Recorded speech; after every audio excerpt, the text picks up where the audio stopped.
তোমার স্মৃতি আজ বারে বারে কেন যে পড়ছে মনে, তোমার মায়াবী মুখটা মাগো ভাসছে শুধু দুনয়নে। মা ও মা, ফিরে কি আর আসবে না? মা ও মা, ফিরে কি আর আসবে না? তোমার স্মৃতি আজ বারে বারে কেন যে পড়ছে মনে, তোমার মায়াবী মুখটা মাগো ভাসছে শুধু দুনয়নে। মা ও মা, ফিরে কি আর আসবে না? মা ও মা, ফিরে কি আর আসবে না? আদর সোহাগার ভালোবাসায় ভুনিয়ে দিতে মাগো তুমি আমায়।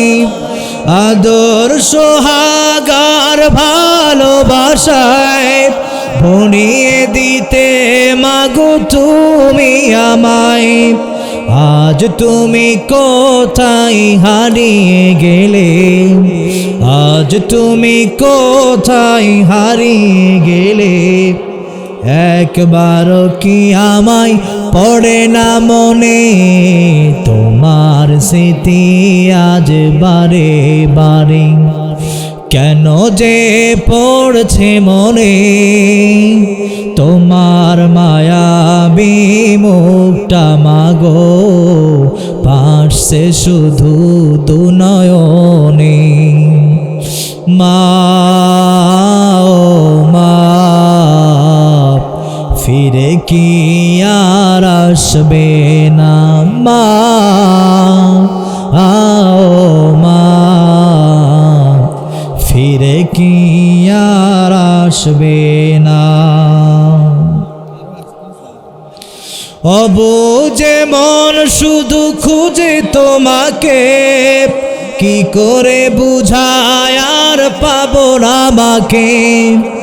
অবুঝে মন শুধু খুঁজে তোমাকে, কি করে বোঝায় আর পাবো না আমাকে। আর পাবো না আমাকে হারিয়ে, আর পাবো না কে মা হারিয়ে। একবারও কি আমায় পড়ে না মনে, তোমার স্মৃতি আজ বারে বারে কেন যে পড়ছে মনে, তোমার মায়াবী মুখটা মাগো ভাসছে শুধু দুনয়নে। মা ও মা, ফিরে কি আর আসবে না? মা ও মা, ফিরে কি আর আসবে না? অবুঝে মন শুধু খুঁজে তোমাকে, কি করে বলি আর পাবো না আমাকে। আজ তুমি কোথায় হারিয়ে গেলে, আজ তুমি কোথায় হারিয়ে গেলে? একবারও কি আমায় পড়ে না মনে, তোমার স্মৃতি আজ বারে বারে কেন যে পড়ছে মনে, তোমার মায়াবী মুখটা মাগো ভাসছে শুধু দুনয়নে। মা ও মা, ফিরে কি আর আসবে না? মা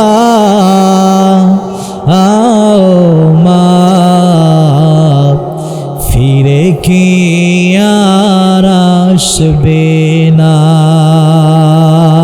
মারহাবা পড়েন, আরো জোরে পড়েন মারহাবা।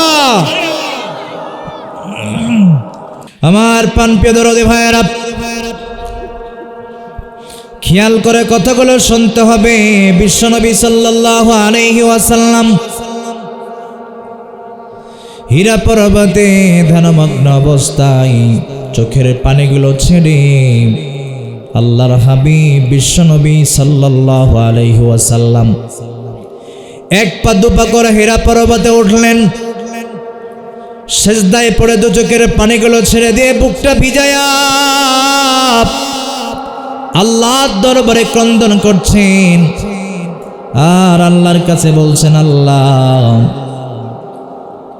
আমি যেই দুঃখ যেই ব্যথা নিয়া হীরা পর্বতে উঠে গেলাম, হীরা গুহায় উঠে গেলাম, আল্লাহ আমি সেজদায় পড়ে গেলাম, যতক্ষণ পর্যন্ত আমার উম্মতের জন্য মহা সুসংবাদ না আসবে আমি নবী ততক্ষণ পর্যন্ত সেজদা থেকে মাথা উত্তোলন করব না। বলেন সুবহানাল্লাহ।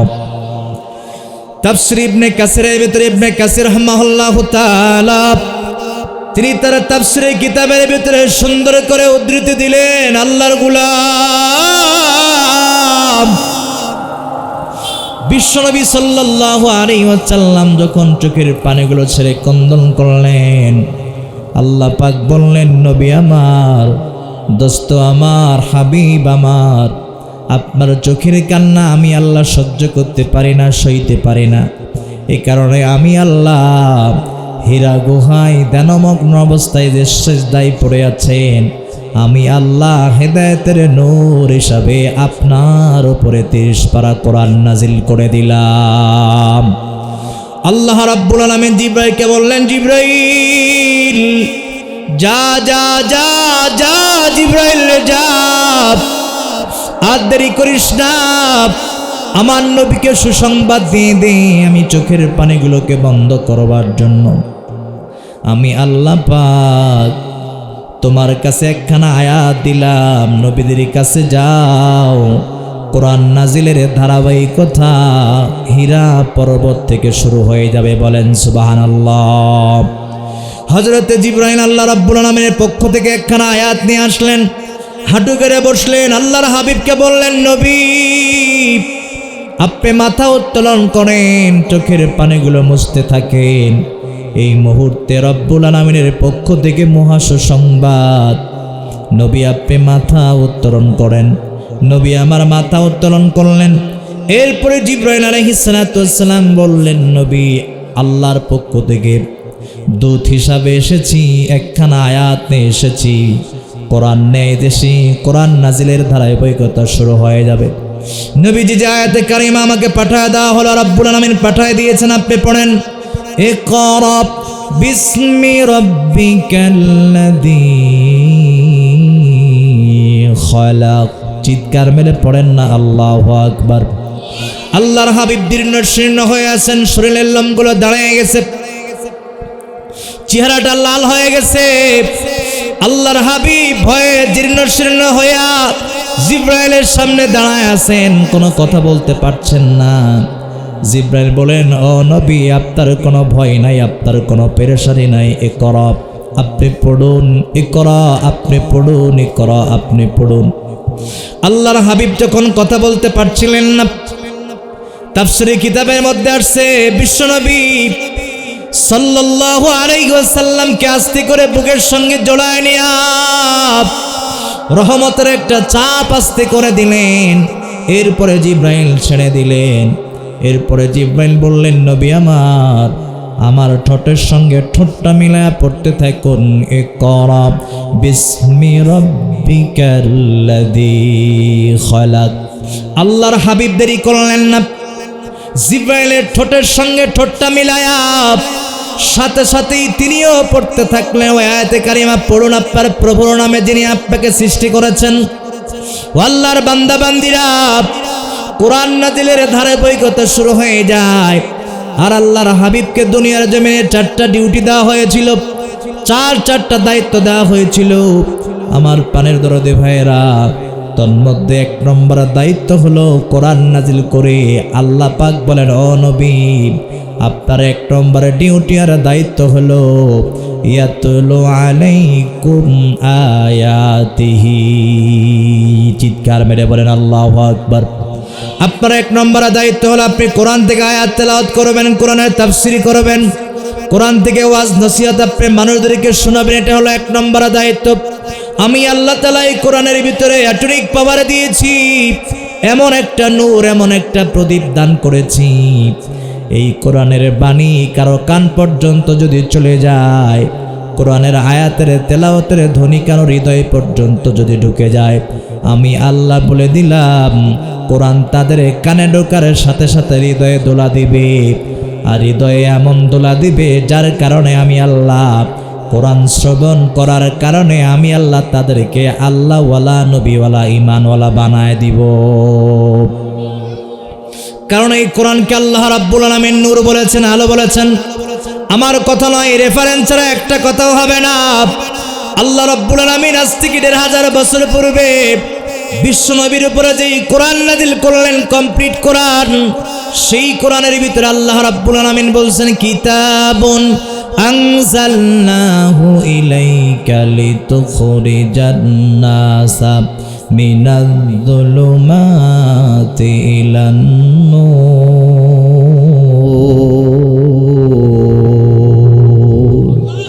চিৎকার মেরে বলেন আল্লাহু আকবার। হয় না আরো জবান ছেড়ে দিয়ে বলেন পিছনের ভাইয়েরা আল্লাহু আকবার। আল্লাহ রাব্বুল আলামিন বলেন, নবী, যেই কোরআন আমি আপনার উপরে নাজিল করেছি আলোর প্রতীক হিসাবে, আলোর নূর হিসাবে, আমি আল্লাহ এই কোরআনকে নূর বলেছি, প্রদীপ বলেছি। যেই সমাজে আলো নাই, যেই রাষ্ট্রে আলো নাই, যেই ঘরে আলো নাই, যেই জীবনে আলো নাই, পাপাকারের ছন্নের ভিতরে পড়ে গেছে, গুনাহের ছন্নের ভিতরে পড়ে গেছে, ও নবী, যেই সমাজে আলো নাই ওই সমাজে কোরআন ঢুকায় দেন। যেই রাষ্ট্রে আলো নাই কোরআন ঢুকায় দেন। যেই জীবনে কোরআন নাই কোরআন ঢুকায় দেন। যেই জায়গাতে কোরআন ঢুকবে আমি আল্লাহ রব্বুল আলামিন ওই সমাজটা, ওই জীবনটা আমি আল্লাহ আলোময় করে দেব। বলেন সুবহানাল্লাহ। এমন আলো আমি আল্লাহ তাদেরকে দান করব, ওই আলো ইন্তেকালের পর সোজা ওই মানুষটিকে জান্নাতে মেহমান বানায় দিবে। আল্লাহু আকবার বলেন। আমার প্রাণপ্রিয় দরদি ভাইরা, সেই হেদায়েতের প্রতীক, হেদায়েতের নূর যে আল্লাহ রব্বুল আলামিন বিশ্ব নবীর উপরে পাঠালেন, আল্লাহ পাক বলেন, ও নবী, আপনার উপরে দিয়ে 30 পারা কোরআন আমি নাজিল করলাম। সূরা ফাতিহা থেকে নাস পর্যন্ত যতগুলো শব্দ, যতগুলো কথা দুনিয়ার কোনো মানুষের নয়, বরং কোরআনুল কারিমের এই ভিতরে যতগুলো ওয়াজ নসিহত, আওয়াজ করে বলবেন তো এই নসিহতগুলো কার? এই জন্য রব্বুল আলামিন বলছেন, নবী আমার আপনি জানায় দেন, সারা দুনিয়ার মানুষের কাছে পৌঁছায় দেন, আমি আল্লাহ তাআলা এই কোরআনের ভিতরে অনেক ওয়াজ করেছি, অনেক নসিহত করেছি, তবে বান্দাদের জন্য আমি আল্লাহ সিরিয়াস 3টা ওয়াজ পাঠিয়ে দিলাম। আমি আল্লাহ তাআলা কোরআনের ভিতরে বান্দার জন্য 3টা মেসেজ পাঠিয়ে দিলাম। আপনি বার্তা বাহক হিসেবে দুনিয়ার জমিনে পাঠানো হয়েছে। ও নবী, আপনার দায়িত্ব আমি আল্লাহর পক্ষ থেকে যতগুলো ওয়াজ, যতগুলো কথা আপনার উপরে নাজিল হয়েছে, আপনি সারা দুনিয়ার মানুষের কাছে তা পৌঁছায় দিবেন। আল্লাহ রাব্বুল আলামিন কোরআনে কারিমের ভিতরে বলছেন, ইয়া আইয়ুহার রাসূলু বাল্লিগ মা উনজিলা ইলাইকা মির রাব্বিক। চিৎকার মেরে বলেন আল্লাহু আকবার। আল্লাহ রাব্বুল আলামিন বলছেন, ইয়া আইয়ুহার রাসূল, বন্ধু আমার, হাবিব আমার, দোস্ত আমার, বাল্লিগ, আপনি বলেন, আপনি তাবলীগ করেন, মা উনজিলা ইলাইকা মির রাব্বিক, আমার পক্ষ থেকে যা আপনার উপরে নাজিল হলো আপনি সারা দুনিয়ার মানুষের কাছে তা পৌঁছায় দিবেন। জোরে বলেন সুবহানাল্লাহ। সবাই একটু জিকির করি লা ইলাহা। বক্সটা বন্ধ করে, মাইক আছে না ভাই? এখানে কি মাইক আছে? বক্স অফ করে দেন, আওয়াজটা আমি অ্যাডজাস্ট পাচ্ছি না। বক্সটা অফ করে দিয়ে দেন, মাইকটা শুধু একটু ঘুরে দেন দিকে। সবাই লা ইলাহা সুবহানাল হামদুলিল্লাহ লা ইলাহা জোরে লা ইলাহা। পিছনের ভাইরা জবান ছেড়ে দিয়ে লা ইলাহা। পক্ষীর গানে গানে হাওয়ার তানে তানে, পক্ষীর গানে গানে হাওয়ার তানে তানে, ওই নামের সুর শোনা যায়, ওই নামের গান শোনা যায়, নামে পাগল পারা। ইল্লাল্লাহ ইল্লাল্লাহ লা ইলাহা। জবান ছেড়ে দিয়ে লা ইলাহা সুবহানাল্লাহ ওয়ালহামদুলিল্লাহ লা ইলাহা।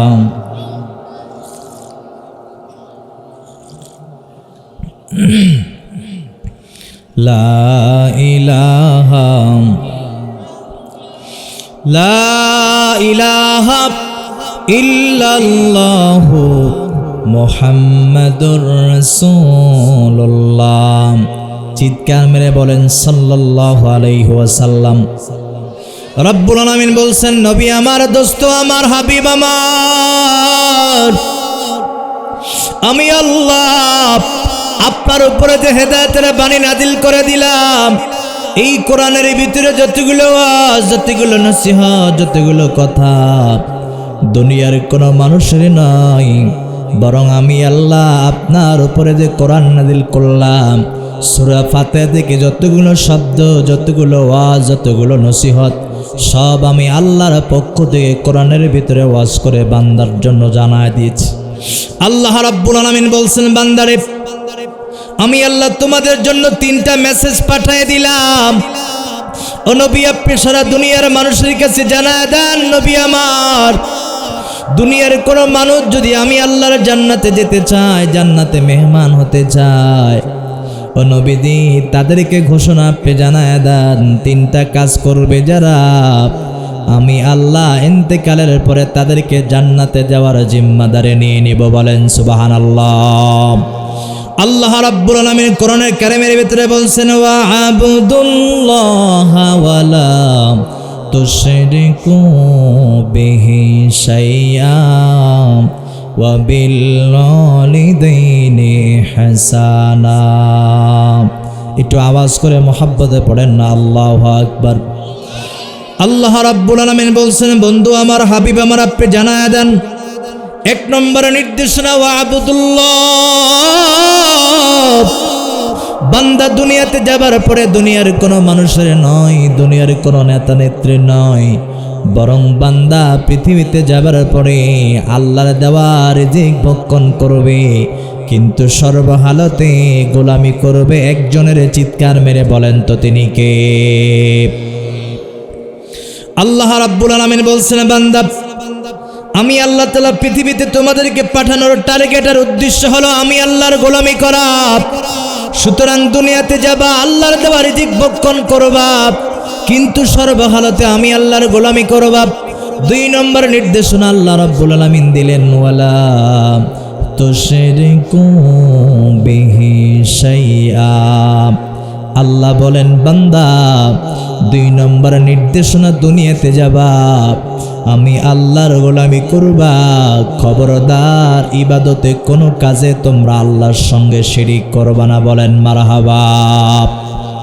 আল্লাহ রাব্বুল আলামিন আমাদেরকে সতর্ক বার্তা দিলেন, বান্দারে দুনিয়াতে যাবা, আল্লাহর ইবাদত বندگی করার পাশাপাশি কখনো যদি শিরিক করে ফেলো, আমি আল্লাহ বলে দিলাম, শিরিক তোমাদের ঈমান, তোমাদের আমল সব বরবাদ করে দিবে, নষ্ট করে দিবে।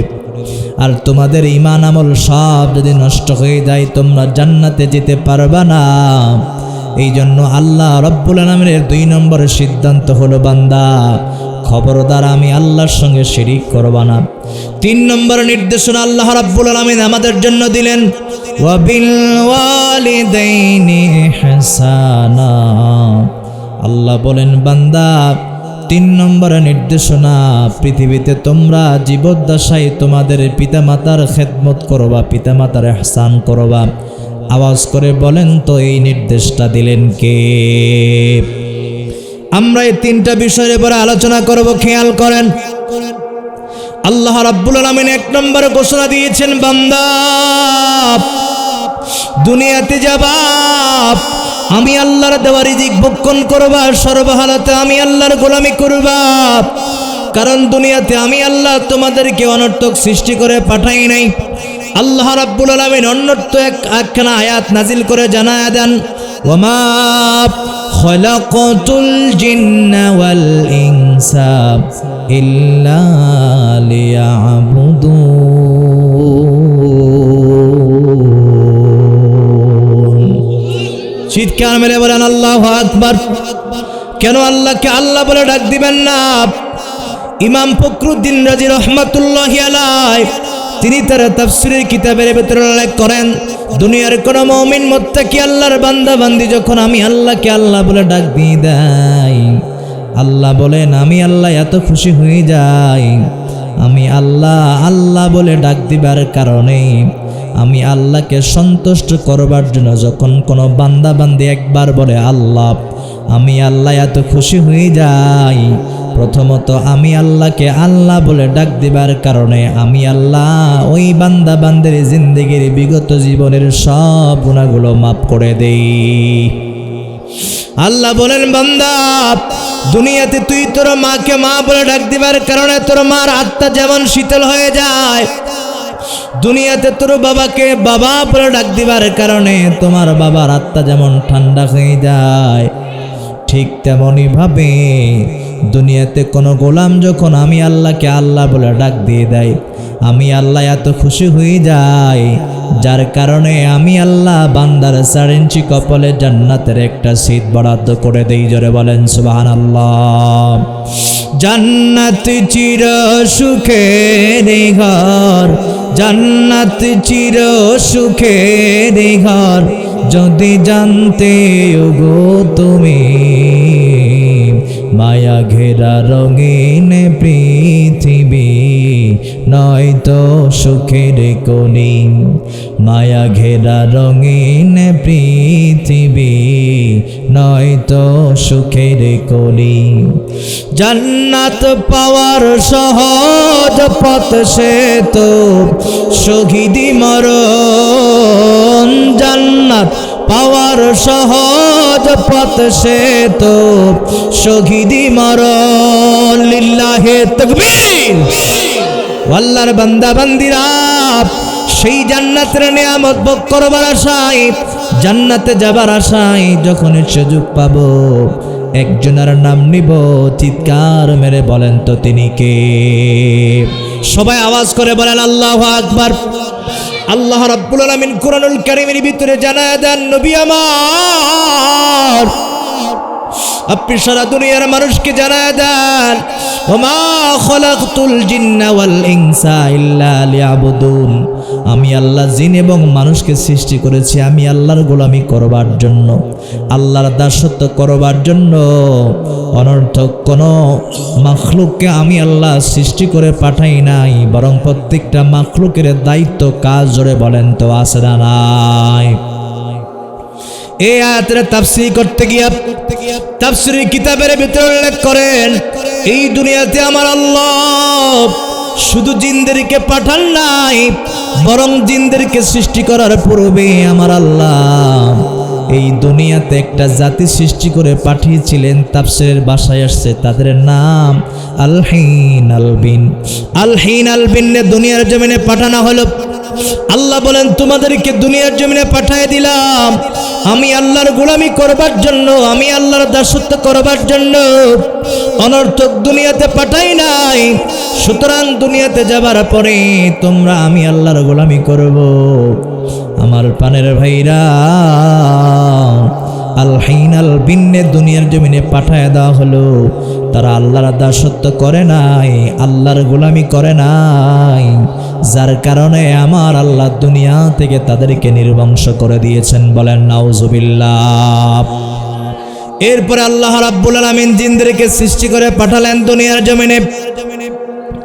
আল্লাহ বলেন, আমি আল্লাহর হিন আল বিন্নে পাঠালাম, আমি আল্লাহর গোলামি করতে পারে নাই, আমি আল্লাহর দাসত্ব করতে পারে নাই, যার কারণে আমি আল্লাহ দুনিয়া থেকে ডিলিট করে দিলাম, আউট করে দিলাম।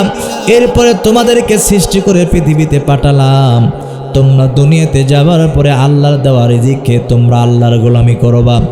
জিনদেরকে পাঠা দেওয়া হলো, জিন্নাই দুনিয়ার জমিনে আসলো, কিন্তু আল্লাহর দাসত্ব করতে পারে নাই, গোলামি করতে পারে নাই, যার কারণে আমার আল্লাহ দুনিয়া থেকে জিনদেরকে আউট করে দিয়েছেন, ডিলিট করে দিয়েছেন।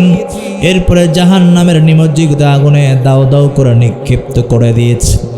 এরপরে আমার আল্লাহ বলেন, বান্দা আমি আল্লাহ আদর করে, আমি আল্লাহ মায়া করে তোমাদেরকে সৃষ্টি করে দুনিয়াতে পাঠায় দিলাম। আমি আল্লাহ রাব্বুল আলামিন মাখলুকের মধ্যে সেরা মাখলুক মানুষদেরকে সৃষ্টি করে দুনিয়াতে পাঠায় দিলাম। আল্লাহ বলেন, বান্দা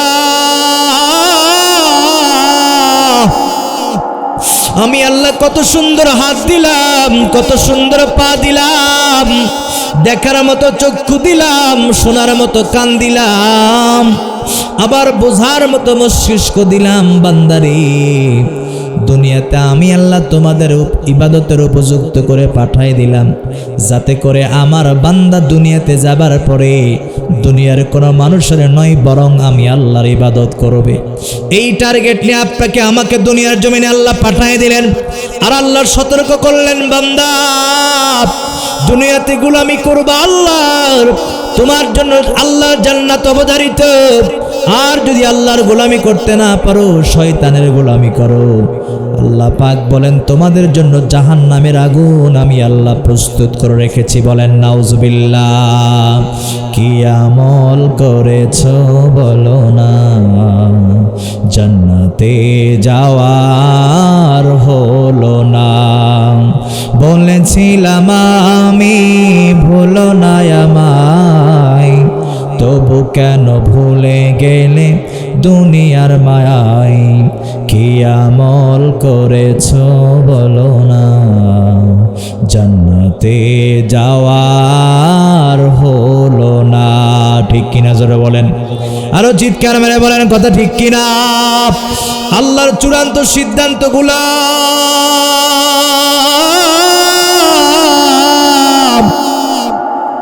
তোমরা যখন হাসরের ময়দানে দাঁড়ায় যাবা, আমি আল্লাহ তোমাদেরকে চূড়ান্ত পর্যায়ে জিজ্ঞাসাবাদ করব, বান্দা দুনিয়াতে এত নাজ নিয়ামত দিলাম, এমন কোন গোলামি করে হাসরের ময়দানে দাঁড়িয়েছো? বান্দা তখন চুপ করে হাবাগোবা হয়ে বসে থাকবে। আল্লাহকে বলবে, আল্লাহ দুনিয়াতে এমন কোন ইবাদত বন্দেগী করি নাই, আল্লাহ আমাকে একবার দুনিয়ার জমিনে পাঠান, এরপরে আমি আল্লাহর গোলামি করব, তোমার গোলামি করব, তোমার ছাড়া কারো গোলামি করব না। আল্লাহ বলেন, বান্দা আজকে চোখের পানি ছেড়ে লাভ হবে না, আজকে অনুনয় বিনয় করে লাভ হবে না। কত টুপিওয়ালা, দাড়িওয়ালা, কত জুব্বাওয়ালা, কত নবী তোমাদের কাছে আমি আল্লাহ পাঠিয়েছি সতর্ক বার্তা হিসাবে। তারা তোমাদেরকে সতর্ক করেছে আল্লাহর ছাড়া কারো গোলামি করা যাবে না।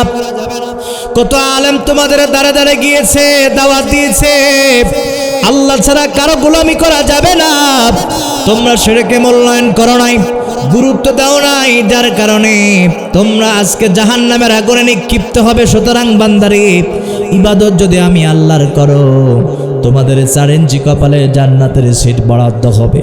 আর যদি শয়তানের গোলামি করো, আল্লাহ জান্নাতে যাওয়ার কোনো সুযোগ হবে না। জোরে বলেন নাউজুবিল্লাহ। ইবাদতের গুরুত্ব বোঝানোর জন্য বিশ্বনবী সাল্লাল্লাহু আলাইহি ওয়াসাল্লাম সাহাবায়ে কেরামদের মাঝে বয়ান বক্তৃতা করছিলেন। আমার প্রাণের দরদি ভাইয়েরা, কাহালুর ভাইয়েরা, বীরকেদারের ভাইয়েরা, কান খুলে শুনবেন। এত সুন্দর আয়োজনটা সাজিয়েছে আমার নিশাত ভাই, এমনে এমনে নয়। এই যতগুলো আলোচনা হবে, একটা আলোচনা ধরে যদি বাস্তব জীবনে আমল করতে পারেন, আল্লাহর কসম ওই ইবাদত আপনার আমার জন্য নাজাতের দরিয়া বানায় দিতে পারেন কে? আমার পানে দরদি ভাইয়েরা, আল্লাহর হাবিব বিশ্বনবী সাল্লাল্লাহু আলাইহি ওয়াসাল্লামের সামনে একজন সাহাবা দাঁড়িয়ে গেলেন, বললেন আমার দুনিয়াতে আল্লাহ পাক আমারে যেহেতু গোলামি করার জন্য পাঠিয়েছে, আল্লাহর দাসত্ব করবার জন্য পাঠিয়েছে, রব্বুল আলামিন যেই টার্গেটের উদ্দেশ্য করে আমাকে দুনিয়াতে পাঠালো, নবী আমার কাছে প্রশ্ন, আমার হৃদয়ে বকবক করতেছে প্রশ্ন, আপনার কাছে বলতে চাই, যদি আপনি অনুমতি দেন।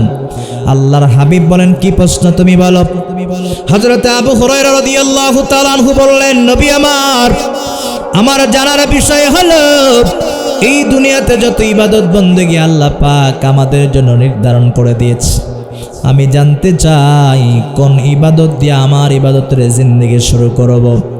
বিশ্বনবী বললেন, আমার সাহাবারা, আজান হলে সর্বপ্রথম তোমরা আল্লাহর ঘর মসজিদে হাজিরা দিবা। বলেন সুবহানাল্লাহ। এটা হলো তোমাদের 1 নম্বর নৈতিক দায়িত্ব, যেহেতু তোমরা ইমানদার মুত্তাকি মুমিন মুসলমান। আর একজন মুসলমান যখন বলবে কালেমা লা ইলাহা ইল্লাল্লাহু মুহাম্মাদুর রাসূলুল্লাহ, চিৎকার মেরে বলেন সাল্লাল্লাহু আলাইহি ওয়াসাল্লাম। আমার পানের দরদে ভাইয়েরা, আল্লাহর হাবিব বলেন, যে বলবে কালেমা, সাথে সাথেই সর্বপ্রথম তার উপরে নামাজ ফরজ হয়ে যায়। সুতরাং একজন মুমিনের নৈতিক দায়িত্ব হলো, যখনই আজান হবে, যদি মুসলমান হয়, নিজেকে ইমানদারের দাবি করে, তাহলে তার 1 নম্বর কাজ হবে সাথে সাথেই আল্লাহর কদমে সেজদায় লুটে পড়া। আবু হুরায়রা বললেন, নবী আমার, এরপরে কোন ইবাদতটা করব? আল্লাহর হাবিব বললেন, তুমি নামাজ কায়েম করবা, নামাজ কায়েমের আন্দোলন করবা। 3বার আবারও প্রশ্ন করলেন, ইয়া রাসূলুল্লাহ, ইয়া হাবিবাল্লাহ, আমি জানতে চাই এরপরে কোন ইবাদতটা করব।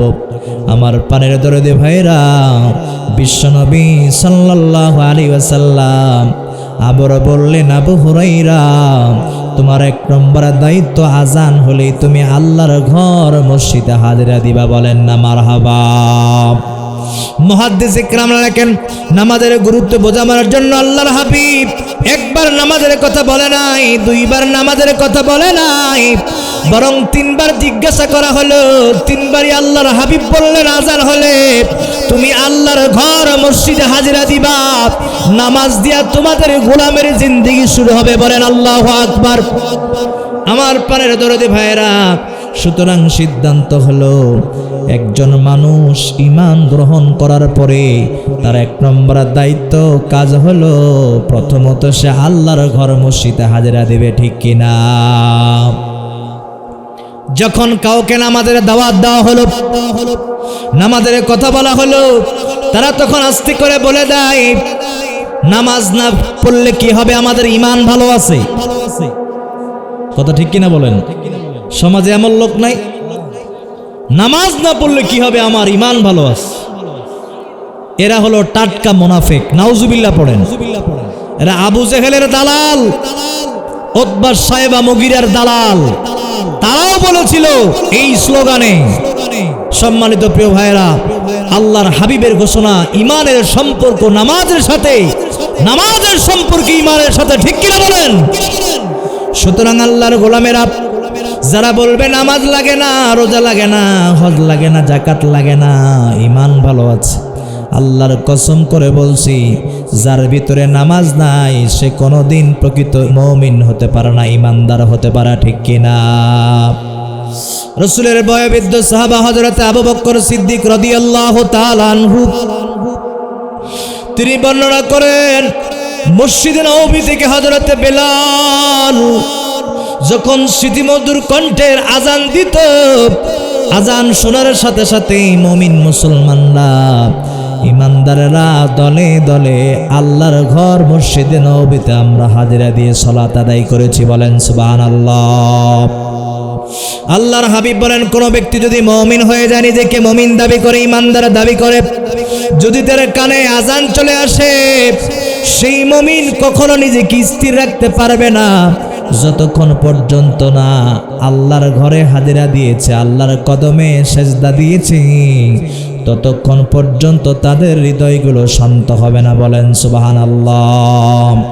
কারণ আল্লাহ রাব্বুল আলামিন যখন মসজিদ থেকে ডাক দিয়ে দেয়, আজানের ধ্বনিগুলো মুয়াজ্জিন সাহেব বলে, আল্লাহ বলেন, গোলাম আমার, তোমরা মনে করো না এটা মুয়াজ্জিনের ডাক, এটা আল্লাহর ডাক, আল্লাহর ডাক, আল্লাহর ডাক। সুতরাং আমি আল্লাহ তোমাদেরকে 5 বার ডাকতে থাকি মুয়াজ্জিনের মাধ্যমে। সুতরাং ওই ডাকে তোমরা যদি সাড়া দিয়ে তোমরা আমি আল্লাহর কদমে সেজদা দিয়ে দাও, আমি আল্লাহ তোমাদের আমলে ধন্য হয়ে খুশি হয়ে আমি আল্লাহ তোর জিন্দেগির সব আশাগুলো পূর্ণ করে দেব। বিশ্বনবী সাল্লাল্লাহু আলাইহি ওয়াসাল্লাম বলেন, হযরত বেলাল যখন আযান দিত, হাইয়া আলাস সালাহ,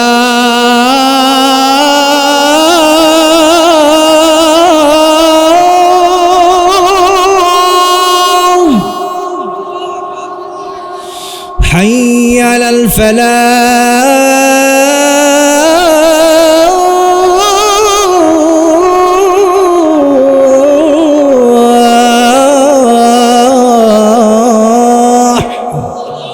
আল্লাহু আকবার বলেন।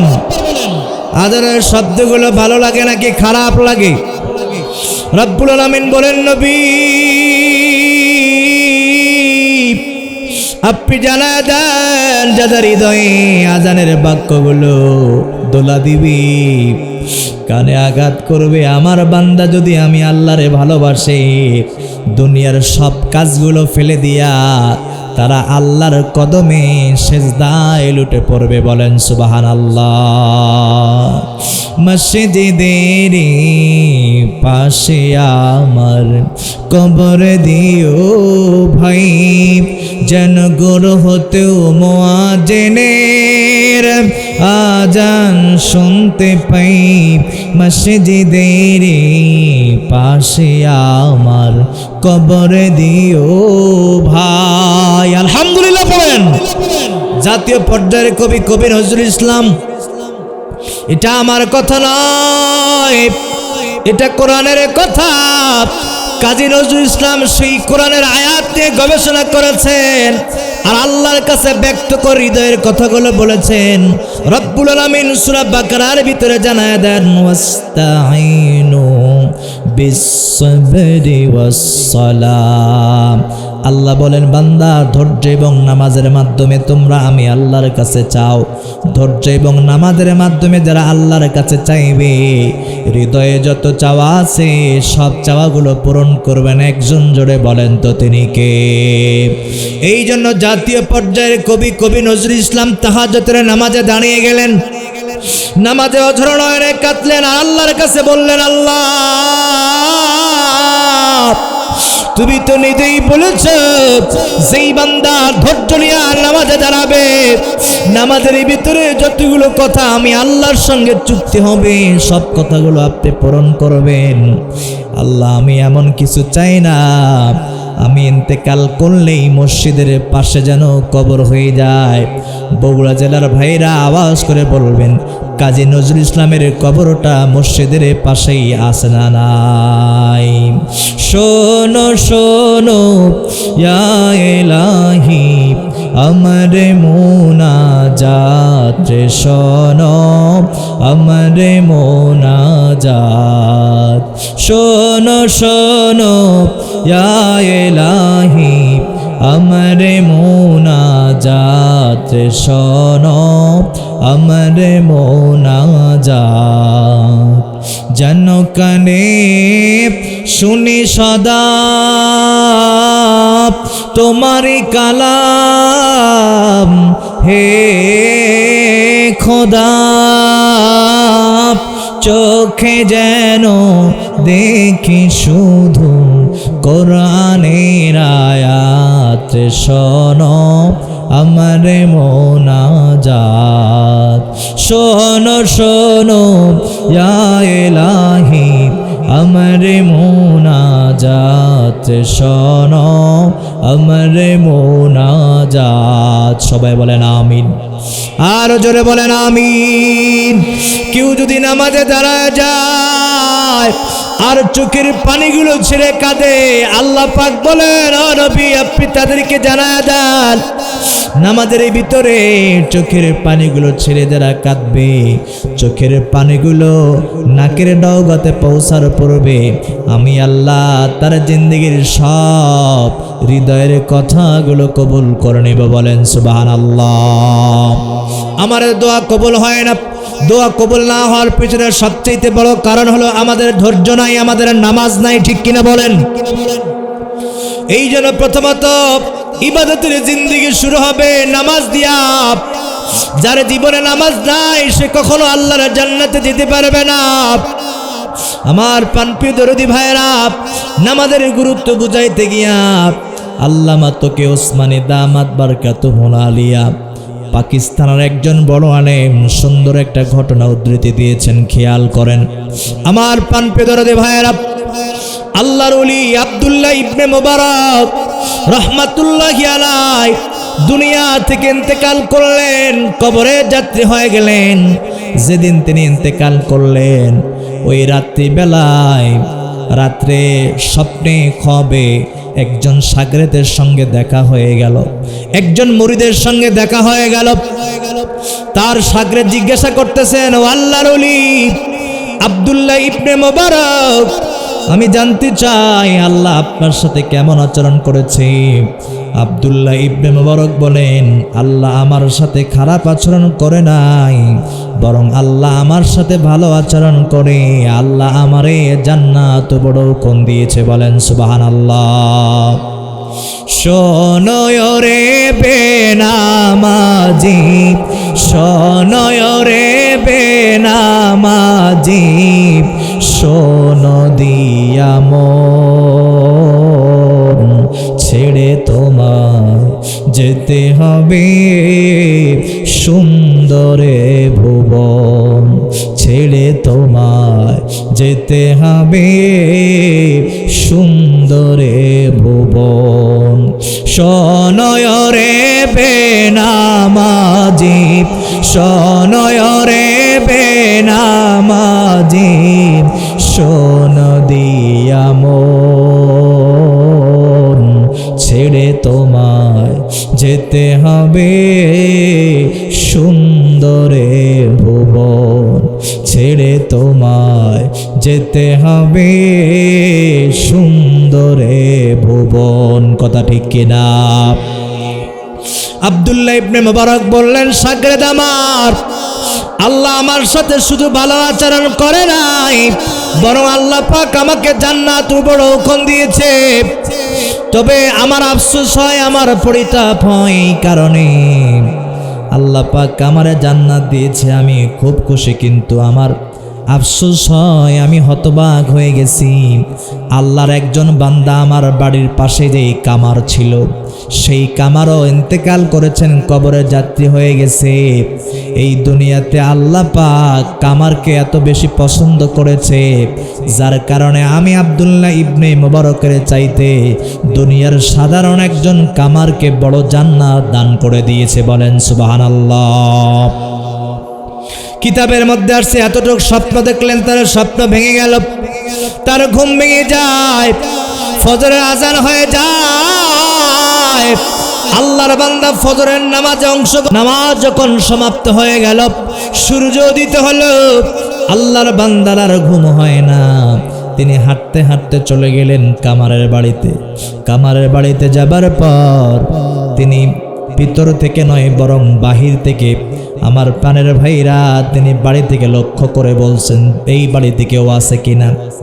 আমার প্রাণের দরদে ভাইরা, ওই বাড়ির ভিতরে থেকে মৃদু কণ্ঠে, ছোট্ট কণ্ঠে, ছোট্ট আওয়াজে একজন মহিলার কণ্ঠ ভেসে আসলো। তিনি বললেন, আপনি কারে চান বলেন? তিনি বললেন, আমি কাউকে চাই না, আমি শুধুমাত্র একটা কথা জানাবার জন্য এসেছি, সেটা হলো এটা কি কামারের বাড়ি? তিনি বললেন হ্যাঁ কামারের বাড়ি। আল্লাহর বান্দা বলছেন তুমি কে? স্ত্রী বললেন আমি কামারের স্ত্রী। আমার প্রাণের ভাইয়েরা, তিনি তখন বললেন আমি জানতে চাই দুনিয়াতে আপনার স্বামী কোন এমন আমল করেছে, কোন এমন ইবাদত করেছে যার কারণে রব্বুল আলামিন তোমার স্বামীর কবরখানা আল্লাহর একজন ওলি আব্দুল্লাহ ইবনে মোবারকের চাইতে বড় জান্নাত তাকে দান করে দিয়েছে। আমার পানপে দরদে ভাইয়েরা, তিনি বললেন দুনিয়াতে আমার স্বামীর এমন কোনো ইবাদত ছিল না, তবে আমি দেখেছি আমার স্বামী দুনিয়ার জগতে 5 ওয়াক্ত নামাজে অংশগ্রহণ করত। যখন মসজিদ থেকে আজানের ধ্বনিগুলো কানে বাজত, আল্লাহর বান্দা আমার স্বামী একটা সময় লোহা পিটাতেন না, আজান শোনার সাথে সাথে আল্লাহর বান্দা আল্লাহর ঘর মসজিদে হাজিরা দিয়ে দিত। আল্লাহু আকবার বলেন। আমার পানে দরদে ভাইয়েরা, কিতাবের মধ্যে আসছে উপমা হলো এমন, যখন হাতুড়িটা নিয়েছেন কামার লোহা পিটায় খায়, অসহায় দরিদ্র ফ্যামিলির একজন মানুষ, গরিব মানুষ, টাকা নাই পয়সা নাই, লোহা পিটায় খায়, হাতুড়িটা নিয়েছেন মাথার উপরে উত্তোলন করেছেন, লোহাতে একটা আঘাত করবে, উপমা হলো এমন সাথে সাথেই মসজিদ থেকে যদি আজান তার কান পর্যন্ত ভেসে আসতো, হাতুড়িটা পিছন দিক দিয়ে ফেলায় দিয়া সাথে সাথেই আল্লাহর ঘর মসজিদে হাজিরা দিত। এটা ছিল আমার স্বামীর ইবাদত, এটা ছিল আমার স্বামীর বন্দেগী। আল্লাহর গোলামেরা, আল্লাহর বান্দা সাথে সাথেই সেজদায় পড়ে গেল। আহারে, দুনিয়াতে সামান্য একটা কামার আল্লাহর কাছে সর্বোচ্চ দামি হয়ে গেছে একটা ইবাদত করার কারণে, সেটা হলো নামাজ। জিন্দেগিতে সে গরিব হতে পারে, নামাজকে ছাড়ে নাই, নামাজকে বলে নাই।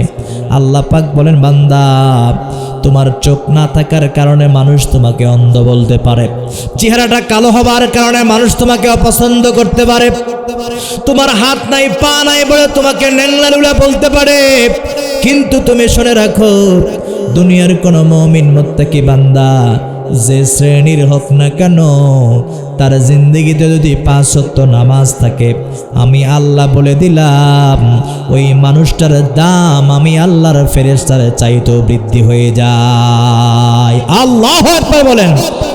এই জন্য সময় হলে নামাজ, নামাজ, নামাজ, নামাজ ছাড়া গতি নাই। আমার প্রাণের ভাইয়েরা, আল্লাহর হাবিব বিশ্বনবী সাল্লাল্লাহু আলাইহি ওয়াসাল্লাম যখন দুনিয়া থেকে বিদায় হয়ে চলে যাবেন, আম্মা জান আয়েশা সিদ্দিকা রাদিয়াল্লাহু তাআলা আনহাকে বললেন, আয়েশা দরজা খুলে দাও, জানালা খুলে দাও, আমি একটু নামাজের দৃশ্য দেখতে চাই। আমার প্রাণের ভাইরা, জানালা খুলে দেওয়া হলো, দরজা খুলে দেওয়া হলো। আল্লাহর হাবিব নামাজের দৃশ্য দেখলেন, সাথে সাথেই তিনি কেঁদে ফেললেন। হযরত আম্মা জান আয়েশা সিদ্দিকা রাদিয়াল্লাহু তাআলা আনহা বিশ্বনবীর কান্না দেখে তিনিও কেঁদে দিয়েছেন। আল্লাহর হাবিব বললেন, আয়েশা তোমার চোখের পটায় পানি কেন? আয়েশা বললেন, নবী আপনার চোখের পানি দেখে আমার চোখের পানিকে আমি ধরে রাখতে পারি নাই। আল্লাহর হাবিব বললেন, আয়েশা সব কান্না দুঃখের হয় না, আবার সব কান্না সুখের হয় না। আমার চোখের কোটায় যেই পানি দেখতেছো, এটা তৃপ্তির পানি, এটা সুখের পানি, এটা দুঃখের পানি নয়। আমার পানপে দরদে ভাইরা, আম্মা জান আয়েশা সিদ্দিকা রাদিয়াল্লাহু তাআলা আনহা বলেন, নবী আমার আপনি কেন কাঁদেন জানতে চাই। আল্লাহর হাবিব বললেন, আয়েশা রে, এই যে নামাজ আমি দেখতে পাচ্ছি, নামাজ কায়েমের জন্য তায়েফের ময়দানে কত সাহাবায়ে কেরাম রক্ত দিয়েছে, জীবন দিয়েছে, শাহাদাত বরণ করেছে, বিনিময়ে রাষ্ট্র সমাজে নামাজ কায়েম হয়ে গেছে। এই যে নামাজ আমি দেখতে পাচ্ছি, এই নামাজ কিয়ামত পর্যন্ত যত আনেওয়ালা উম্মত আমার আসবে, সময় হলে তারা এরকম ভাবে মসজিদে হাজিরা দিয়ে জামাতবদ্ধ হয়ে নামাজ কায়েম করবে। বলেন সুবহানাল্লাহ। এই খুশিতে আমি হাসতেছি। আমার প্রাণের দরদি ভাইয়েরা, এরপরে আল্লাহর হাবিব বারাক্রান্ত হৃদয়ে মনটা মলিন করে আস্তে করে শুয়ে পড়লেন, অসুস্থতা অবস্থায় পড়ে গেলেন, মুমূর্ষ অবস্থায় পড়ে গেলেন, কখনো হুঁশ কখনো বেহুশ। ইন্দিমিন সময় তাফসিরে কিতাবের ভিতরে আসছে, আল্লাহর হাবিব যখন দুনিয়া থেকে বিদায় হবেন, আমার পানের ভাইরা নিজের জীবনের শেষ দামি কথাগুলো মানুষের কাছে উপস্থাপন করলেন, জাতিকে লক্ষ্য করে বললেন, উম্মতকে লক্ষ্য করে বললেন, নবীজি যখন দুনিয়া থেকে বিদায় হয়ে চলে যাবেন, স্পেশালি কাউকে কোনো কথা বলার প্রয়োজন মনে করলেন না। হযরত আয়েশাকে কোনো কথা বললেন না, নিজের কলিজার টুকরা নাতি হাসান হুসাইনকে কোনো কথা বলার প্রয়োজন মনে করলেন না, নিজের জামাই আলী তাকেও কোনো কথা বলার প্রয়োজন মনে করলেন না, উসমানকেও কোনো কথা বলার প্রয়োজন মনে করলেন না। বয়োবৃদ্ধ সাহাবা হযরত আবু বকর সিদ্দিক রাদিয়াল্লাহু তাআলা আনহুকে কোনো কথা বলার প্রয়োজন মনে করলেন না। বরং আল্লাহর হাবিব যখন দুনিয়া থেকে বিদায় হয়ে চলে যাবেন, একটা বাক্য উচ্চারণ করতে করতে তিনি দুনিয়া থেকে বিদায় হয়ে চলে গেলেন। রসুলের জবানে, রসুলের জিহ্বায়, রসুলের ঠোঁটে শুধু একটা কথা, আসসালাত আসসালাত আসসালাত ওয়া মা আইমানুকুম মালাকাত। বলেন সুবহানাল্লাহ। আল্লাহর হাবিব বললেন, নামাজ নামাজ নামাজ নামাজ, আমার উম্মতেরা এই নামাজ তোমরা ছেড়ে দিও না। বলেন মারহাবা। নামাজের ব্যাপারে আল্লাহর হাবিব এত গুরুত্ব দিয়ে নামাজের আহ্বান করে গেলেন, নামাজের কথা বলে গেলেন, সেই উম্মতরা আজকে নামাজ পড়ে না। কথা ঠিক কিনা বলেন? আজান হলে মসজিদে যায় না, বরং আজান হয় একদিকে, মুসলমান যায় আর একদিকে, মসজিদে যায় না, বরং যখন আজান হয় বাজারে ঘোরাফেরা করে নেশায় আসক্ত হয়, চাকরিতে যায়, ব্যবসায় যায়, বাণিজ্যে যায়। অথচ আল্লাহর হাবিব বলেছেন, যখন আজান হবে দুনিয়ার সব কর্মগুলো ফেলে বান্দা শুধু আল্লাহকে সন্তুষ্ট করবার জন্য আল্লাহর কদমে সেজদায় লুটে পড়বে। বলেন সুবহানাল্লাহ। রব্বুল আলামিন বলেন, বান্দারে, এক নম্বর গোলামি যখন তোমাদের সিটিং ফিটিং হয়ে যাবে, দুই নম্বর ঘোষণা আল্লাহ পাক তোমাদের জন্য আমি আল্লাহ নির্দেশনা দিলাম, ওয়ালা তুশরিকু বিহি শাইয়া, খবরদার জিন্দেগিতে শিরিক করবা না। কারণ এই দুনিয়াতে সবচেয়ে ভয়ানক গুনার নাম হলো শিরিকের গুনাহ। যদি তোমরা শিরিক করো, আমি আল্লাহ ওই শিরিকের গুনাহ কখনো ক্ষমা করব না। আল্লাহ রাব্বুল আলামিন কোরআনের কারীমের মধ্যে বলেন, বান্দারে, জিন্দেগিতে কত ইবাদত বন্দেগি করেছো, করতে গিয়ে যদি কখনো কোনো সময় ভুল হয়ে যায়, কোনো সময় যদি গুনার কাজ করো, আমি আল্লাহ তোমাদের জন্য ঘোষণা দিলাম, ইয়া আইয়ুহাল্লাযীনা আমানু তুবু ইলাল্লাহি তাওবাতান নাসুহা। জোরে বলেন আল্লাহু আকবার। ইমানদারের জীবনে জীবদ্দশায় কখনো যদি ভুল হয়ে যায় আর তুমি যদি অনুতপ্ত হও, আল্লাহর কাছে তওবা করো, তাওবাতান নাসুহা, তওবার মতো তওবা করবা, আমি আল্লাহ তোর জিন্দেগির সব গুনাহগুলো ক্ষমা করে দেব।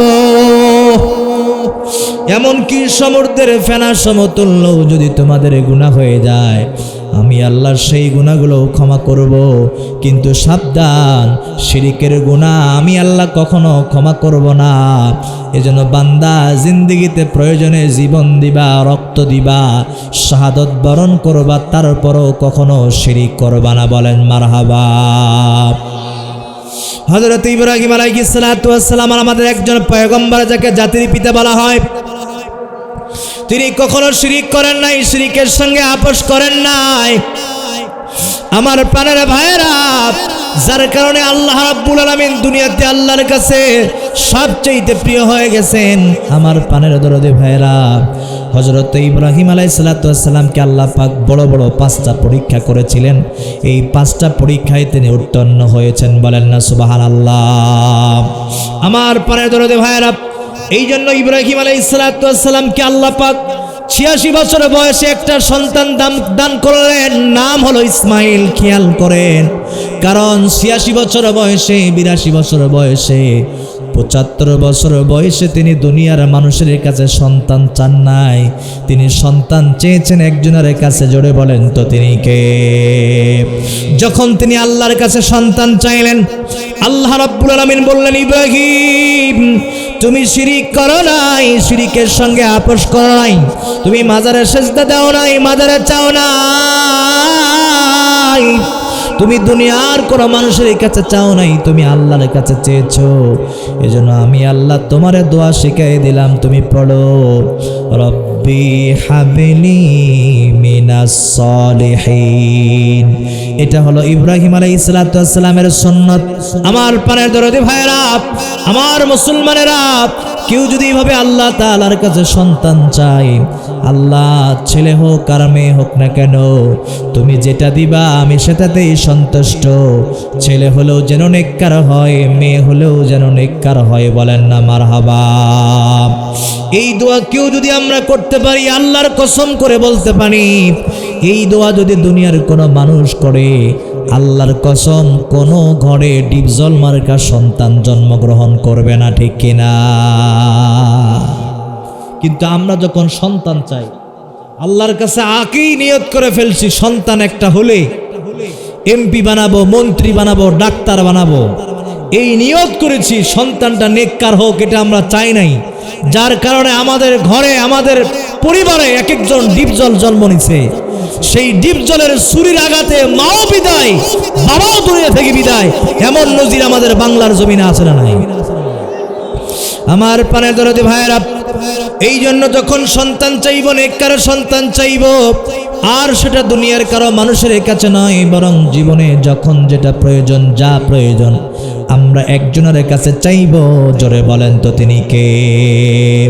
ইব্রাহিম আল্লাহর কাছে 82 বছর বয়সে সন্তান চেয়েছেন, 80 বছর বয়সে সন্তান চেয়েছেন। এই কারণে আল্লাহ ইব্রাহিমকে 86 বছর বয়সে একটা সন্তান দান করলেন, এমন নেককার সন্তান দান করলেন।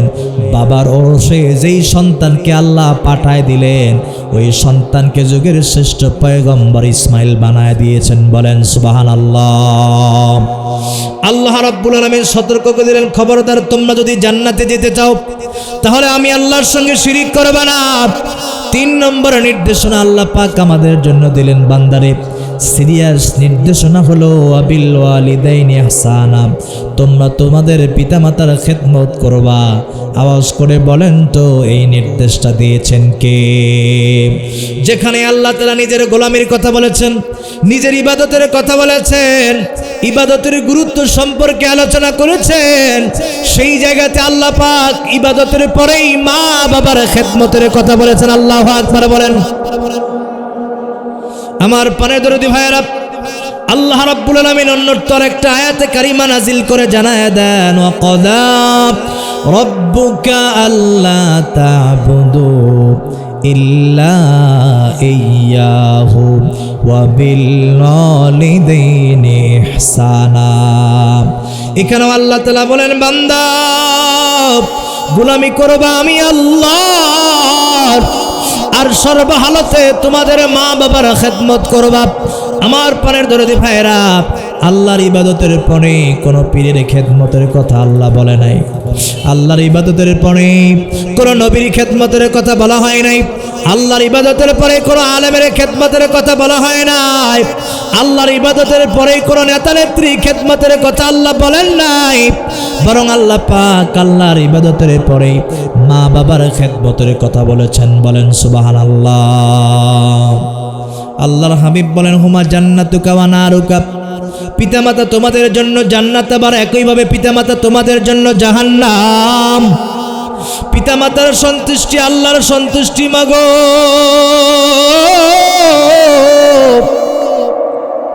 আবার পিতামাতার অসন্তুষ্টি আল্লাহর অসন্তুষ্টি। কারণে খবরদার মারে কষ্ট দিবা, বাবারে কষ্ট দিবা, জোরে বলেন তো কষ্ট পাবেন কে? মা যদি নারাজ হয়ে যায়, বাবা যদি নারাজ হয়ে যায়, আওয়াজ করে বলেন তো নারাজ হবেন কে? আবার একইভাবে মা বাবা যদি আমাদের কর্মে সন্তুষ্ট হয়ে যায়, মা বাবা যদি খুশি হয়ে যায়, খুশি হবেন আল্লাহ।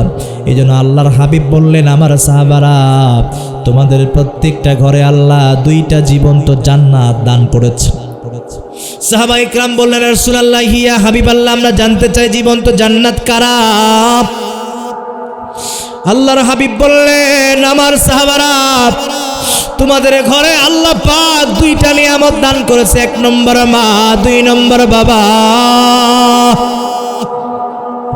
যেই ঘরে মা আছে, বাবা আছে, সেই ঘরে 2টা জান্নাত আছে। ওই দুনিয়ার জান্নাতের খেদমত করবা, আখিরাতের জান্নাতে আল্লাহ পাক তোমাদেরকে প্রবেশ করাবেন। আল্লাহু আকবার বলেন। এজন্য রব্বুল আলামিন বলছেন, বান্দারে খবরদার মাকে কষ্ট দিবা না, মাকে যন্ত্রণা দিবা না। সিরাতের কিতাবের মধ্যে আসছে, আল্লাহর হাবিব বিশ্বনবী সাল্লাল্লাহু আলাইহি ওয়াসাল্লাম 1400 সাহাবা ইকরামের কাফেলা নিয়ে হজ আদায় করার জন্য দিয়েছেন রওনা। প্রতিমধ্যে একজনের কবরের সামনে বিশ্বনবী দাঁড়িয়ে গেলেন, 1 ধাপ অগ্রসর হলেন না। আল্লাহর হাবিব বললেন, আমার সাহাবারা, তোমরা একটু দাঁড়াও, যেই কবরের পাশে আমি দাঁড়িয়েছি তোমরা কি জানো এটা কার কবর? সাহাবা ইকরাম বলেন, রাসূলুল্লাহ ইয়া হাবিবাল্লাহ, আপনি বলেন এটা কার কবর? বিশ্বনবী সাল্লাল্লাহু আলাইহি ওয়াসাল্লাম তখন বললেন, আমার সাহাবারা, আমার সামনে যেই কবরে দেখতে পাচ্ছ, এই কবর আমার গর্ভধারিণী মা, যিনি আমার 10 মাস 10টা দিন গর্ভে ধারণ করেছে, তিনি আমার মা আমেনার কবর। চিৎকার মেরে বলেন না আল্লাহু আকবার। আল্লাহর হাবিব বললেন, আমার সাহাবারা, তোমরা একটু দাঁড়িয়ে যাও, আমি আমার মার কবরের সামনে দাঁড়ায় একটু কবর জিয়ারত করতে চাই। আল্লাহর হাবিবের পাশাপাশি আবারও বললেন, আমার সাহাবারা, যতক্ষণ দোয়া করব, যতক্ষণ দোয়া হবে, খবরদার দোয়ার মাঝখানে তোমরা চোখের পানি ছেড়ে কাঁদবা না। সাহাবা ইকরামদেরকে এই নোটিশ জারি করে দিলেন। আল্লাহর হাবিব দোয়া শুরু করে দিলেন। দোয়ার মাঝখানে বিশ্বনবীর চোখ থেকে পানিগুলো গড়গড় করে পড়তেছে, দাড়িগুলো ভিজে, দাড়ির চুল দিয়ে আগা দিয়া পানিগুলো টপ টপ করে জমিনে পড়ছে। বিশ্বনবীর কান্না দেখে সাহাবা ইকরামের কান্নার রোল নেমে যায়। সাহাবা ইকরামও কাঁদে, নবীও কাঁদে। দোয়া যখন সমাপ্ত হয়ে গেল, আল্লাহর হাবিব বললেন, আমার সাহাবারা, তোমাদেরকে বলেছি তোমরা কাঁদবা না, চোখের পানি ছেড়ে দিবা না, কিন্তু তোমাদের চোখের কোটায় পানি কেন জানতে চাই? সাহাবা ইকরাম বললেন, নবী আমার, বিশ্বনবীদের চোখের কোঠায় পানি দেখে আমাদের এই কান্নাকে আমরা ধরে রাখতে পারি না। যেই নবীরে সৃষ্টি না করলে আসমান জমিন কিছুই হইতো না, যেই নবী আমার জন্য বরকত, সারা দুনিয়ার মানুষের জন্য বরকত। ওমা আরসালনাকা ইল্লা রাহমাতাল লিল আলামিন। আল্লাহু আকবার বলেন। সেই নবীজি কাঁদে, যেই নবী আমার জন্য বরকত, আমার জন্য নিয়ামত, সেই নবীর চোখের কোঠায় পানি, আমরা আমাদের চোখের পানিগুলোকে ধরে রাখতে পারি নাই। বলেন আল্লাহু আকবার। কারণ সাহাবা ইকরাম বিশ্বনবী সাল্লাল্লাহু আলাইহি ওয়াসাল্লামকে খুব বেশি ভালোবাসতেন। এই কারণে নবীদের যখন দুঃখ হতো, কষ্ট হতো, সাহাবা ইকরামও সেই দুঃখের একটা অংশীদার হয়ে যাইত। বলেন না সুবহানাল্লাহ। ও প্রিয় হাবিব, পাগলের রাখছো কেন দূরে? ও প্রিয় হাবিব, পাগলের রাখছো কেন দূরে? পাগল হইল হাবশি বেলাল, পাইল তোমারে। আহা পাগল হইল হাবশি বেলাল, পাইল তোমারে। ওই বেলালের মতো পাগল বানাও আমারে। প্রিয় হাবিব পাগলের রাখছো কেন দূরে ও প্রিয় হাবিব পাগলের রাখছো কেন দূরে পাগল হইল অস্করণী জুব্বা দিলা তারে আহা পাগল হইল অস্করণী জুব্বা দিলা তারে আমি পাগলা কিছুই চাই না চাই যে তোমারে প্রিয় হাবিব পাগলের রাখছো কেন দূরে ও প্রিয় হাবিব পাগলের রাখছো কেন দূরে জোরে বলেন মারহাবা আর চিৎকার মেরে বলেন মারহাবা বিশ্বনবী সাল্লাল্লাহু আলাইহি ওয়াসাল্লাম যখন জিজ্ঞাসা করলেন তোমরা কেন কাঁদো সাহাবায়ে কেরাম বললেন নবী আপনি কাঁদেন বলে আমরাও কাঁদি কিন্তু আমরা জানতে চাই আপনি তো আগে নোটিশ জারি করেছেন কাঁদা যাবে না কিন্তু আপনার চোখের কোটায় কেন পানি আমরা জানতে চাই আল্লাহর হাবিব তখন বললেন আমার সাহাবারা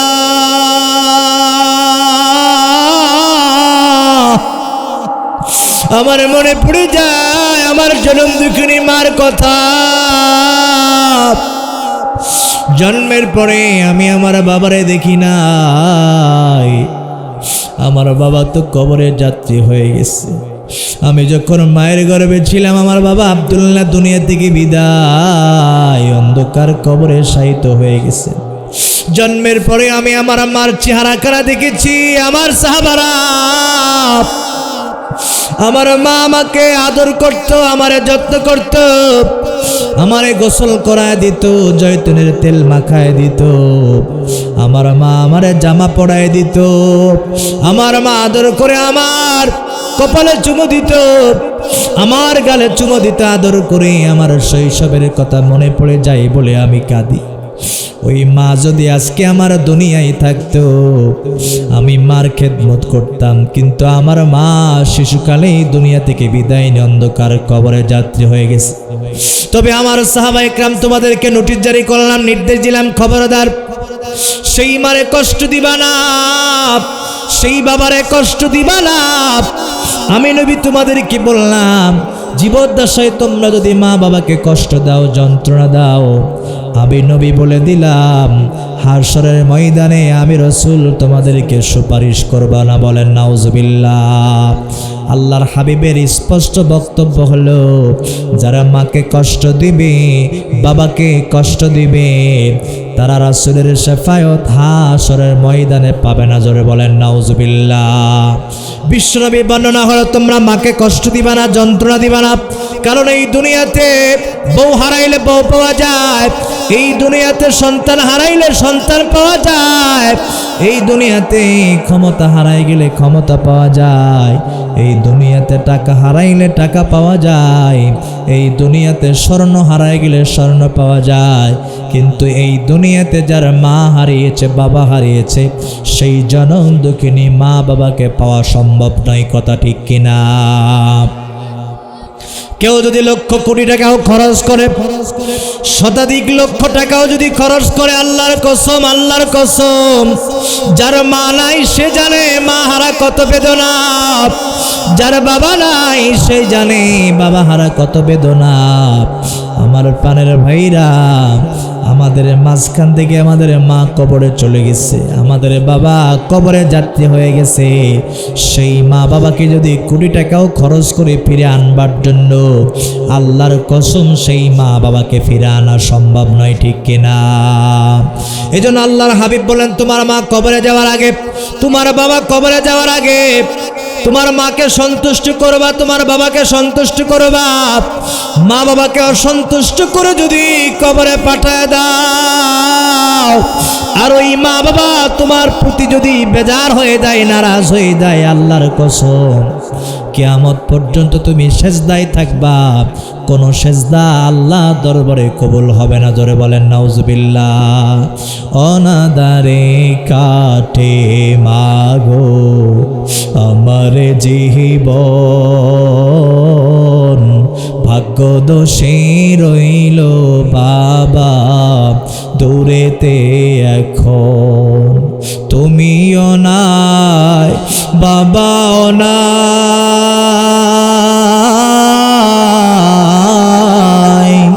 তুমিও নাই বাবাও নাই, দুঃখী আমি এমনি। হায়রে মা জননী আমার, হায়রে মা জননী মাগো, তোমার মতো হলই না কেহ আমায় বুকে টানি। আঁচল দিয়া মোছে না কে,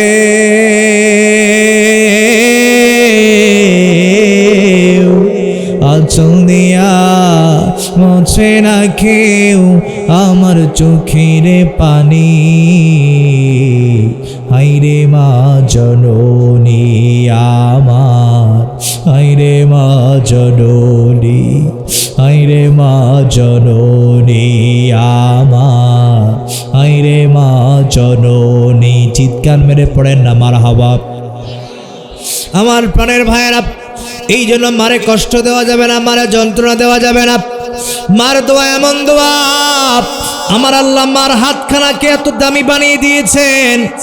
আল্লাহ বলেন কোন সন্তান যদি মার জন্য দোয়া করে সেটা কবুল হয়ে যায়, আবার কোন মা যদি সন্তানের জন্য দুখানা হাত তোলে সেটাও কবুল করে নেন কে? এই জন্য রব্বুল আলামিন বলছেন, বান্দা আমার, মা যদি তোমার বিরুদ্ধে আমি আল্লাহর দরবারে মামলা দায়ের করে সেটা আমি কবুল করে নেই।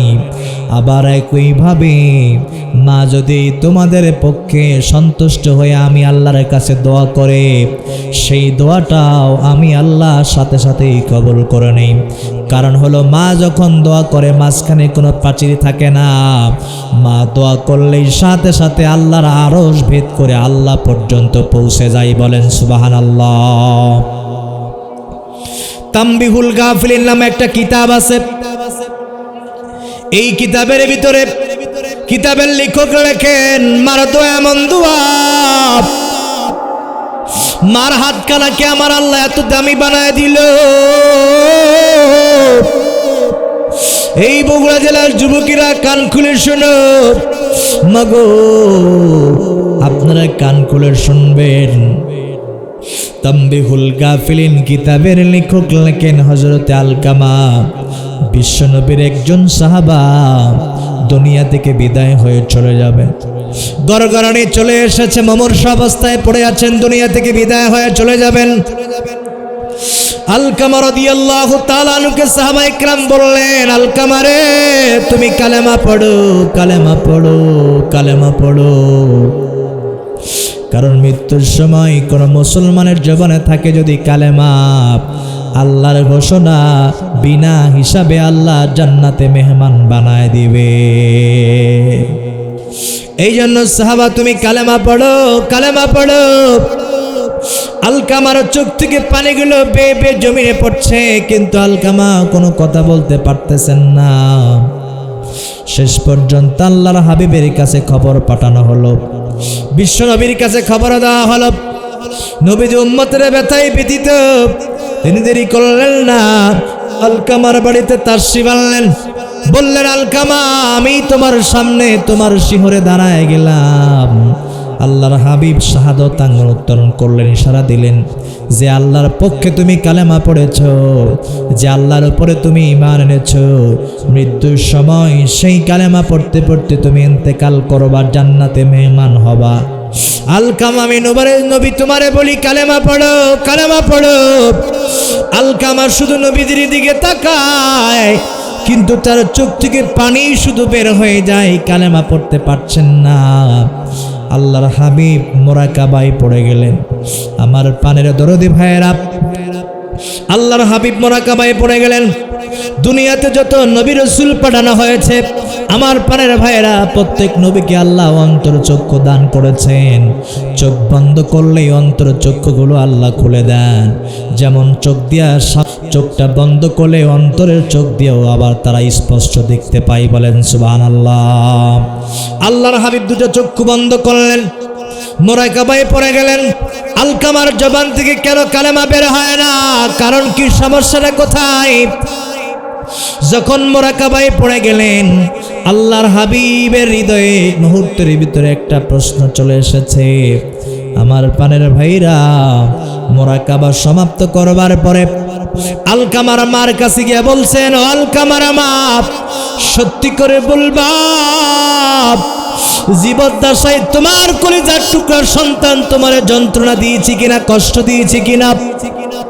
আলকামার মাকে শুধু এতটুকু কথা বলতে দেরি হয়েছে, আলকামার মার চোখ থেকে পানিগুলো পড়তে দেরি হয় না। একজন মানুষ হৃদয়ে হাজারো কষ্ট, হাজারো ব্যথা, হাজারো যন্ত্রণা যদি বুকে চাপা দিয়ে রাখে আমার প্রাণের ভাইরা, সেই ব্যথাগুলো চোখের পানি দিয়া বহির প্রকাশ হয়ে যায়, ঠিক কিনা? আল্লাহর হাবিব বুঝতে পেরেছেন আলকামার মার যন্ত্রণা আছে, ব্যথা আছে। বিশ্বনবী বললেন, আলকামার মা, বলো আলকামা তোমারে কি কষ্ট দিয়েছে, যন্ত্রণা দিয়েছে? আলকামার মা কাঁদলেন আর বললেন, নবী, আমার কলিজার টুকরা আলকামা স্ত্রী কথাকে প্রাধান্য দিয়েছে, আমি মার কথাকে প্রাধান্য কম দিয়েছি। আমি মা কষ্ট পেয়েছি, আল্লাহর কাছে মামলা দায়ের করেছি। যেই সন্তানরে আমি 10 মাস 10টা দিন গর্ভে ধারণ করেছি, সেই সন্তান আমার কথাকে প্রাধান্য দেয় না। আমি মা নারাজ হয়ে বেজার হয়ে আল্লাহর কাছে মামলা দায়ের করেছি, বদদোয়া করেছি। আল্লাহর হাবিব বললেন, মা, তোমার কলিজার টুকরা সন্তান জবান থেকে কোনো কথা বের হয় না, কালেমা পড়তে পারছেন না। তুমি তোমার কলিজার টুকরা সন্তানরে মাফ করে দাও, ক্ষমা করে দাও। আলকামার মা বললেন, না, আমি আমার কলিজার টুকরার সন্তানরে মাফ করতে পারবো না, কারণ জীবদ্দশায় নারী সিরার সন্তান আমারে কষ্ট দিয়েছে, আমারে যন্ত্রণা দিয়েছে। যাকে 10 মাস 10টা দিন বুকে ধারণ করেছি, গর্ভে ধারণ করেছি, প্রসব বেদনা আমি মা সইতে পারি নাই, সহ্য করতে পারি নাই। এরপরও আমি আমার আলকামারে জন্ম দিলাম, অথচ সেই আলকামা আমার কথা শোনে না। হাজারো যুবক সমাজে আছে, মার কথা শোনে না, বাবার কথার অবাধ্য। এমন যুবক আমাদের সমাজে, জোরে বলেন তো আছে না নাই? আমার পানে দরদি ভাইয়েরা, শেষ পর্যন্ত আল্লাহর হাবিব বললেন, মা, তুমি তোমার কলিজার টুকরা সন্তানকে যদি মাফ করে না দাও, ক্ষমা করে না দাও, আল্লাহ পাক জাহান্নামের আগুনে তাকে দাও দাও করে পোড়াবেন, জ্বালাবেন। আলকামার মা এরপরও তাকে ক্ষমা করে দিতে চান না। শেষ পর্যন্ত আল্লাহর হাবিব বললেন, আমার সাহাবারা, আলকামার মার চোখের সামনে আগুন জ্বালায়া দাও, সেই আগুনের মধ্যে জীবন্ত আলকামাকে নিক্ষিপ্ত করে দাও। আমার প্রাণের ভাইরা, আগুন ধরে দেওয়া হলো। সেই জীবন্ত আলকামাকে যখন সাহাবায়ে কেরাম ধরে আগুনের মধ্যে নিক্ষেপ করে দিবেন, ইন্ডিমিন সময় মা জননীর চোখের সামনে নারী ছিলা সন্তানকে যখন আগুনের মধ্যে ফেলা হবে, জনম দুঃখিনী মা জননী আর সহ্য করতে পারলেন না, আত্মচিৎকার করে বললেন, ও নবী, আমার সামনে কলিজা টুকরা সন্তানকে আগুনের মধ্যে নিক্ষেপ করবেন না। বলেন সুবহানাল্লাহ। মা হৃদয়ের সন্তানের জন্য কেমন ভালোবাসা খেয়াল করেন। বললেন, নবীজি, আমার কলিজার টুকরা আলকামার নিক্ষেপ করবেন না, আমি মা সইতে পারি না, সহ্য করতে পারি না। আল্লাহর হাবিব বললেন, মারে এটা তো দুনিয়ার আগুন, তুমি যদি তোমার সন্তানকে মাফ না করো, ক্ষমা না করো, এর চাইতো জ্বলন্ত আগুনে আল্লাহ পাক নিক্ষেপ করে দিবেন। কারণ আখিরাতের আগুন হবে ভয়ানক আগুন। সেই আগুনের মধ্যে তোমার কলিজার টুকরা আলকামার নিক্ষেপ করে দিবে। এখনো সময় আছে, ক্ষমা করে দাও, মাফ করে দাও।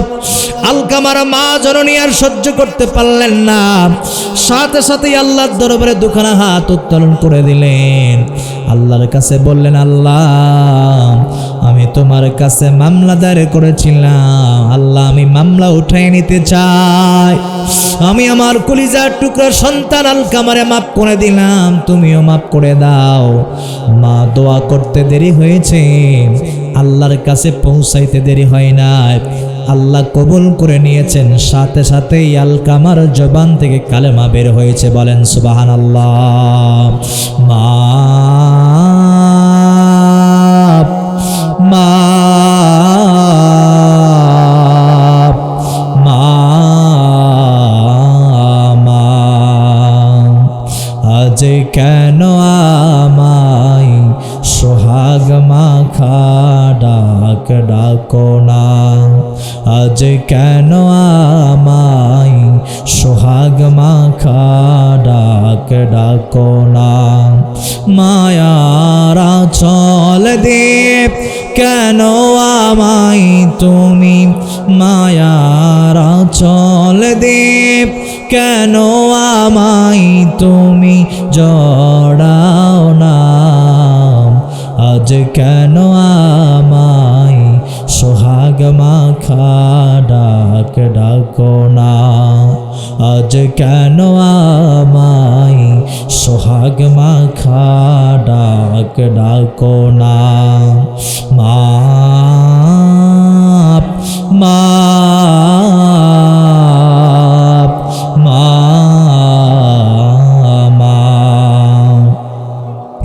কোথায় হারিয়ে গেলে তুমি, সারাটি জানাম খুঁজি আমি, কোথায় হারিয়ে গেলে তুমি, সারাটি ভুবন খুঁজি আমি। মা বলে এত ডাকি, মা বলে এত ডাকি, ডাকে শুনতে পাও না,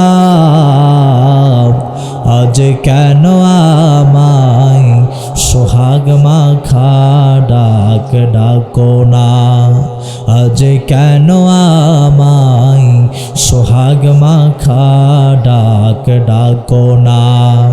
মাপ মাপ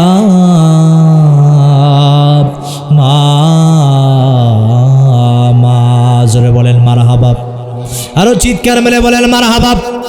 যে আলকামার জবান থেকে কথা বের হতো না, মা নারাজ হয়েছে, বেজার হয়েছে, এই জন্য বেজার হয়েছেন আমার আল্লাহ। এই কারণে তার জবান বন্ধ হয়ে গেছে, কথা বলতে পারছেন না।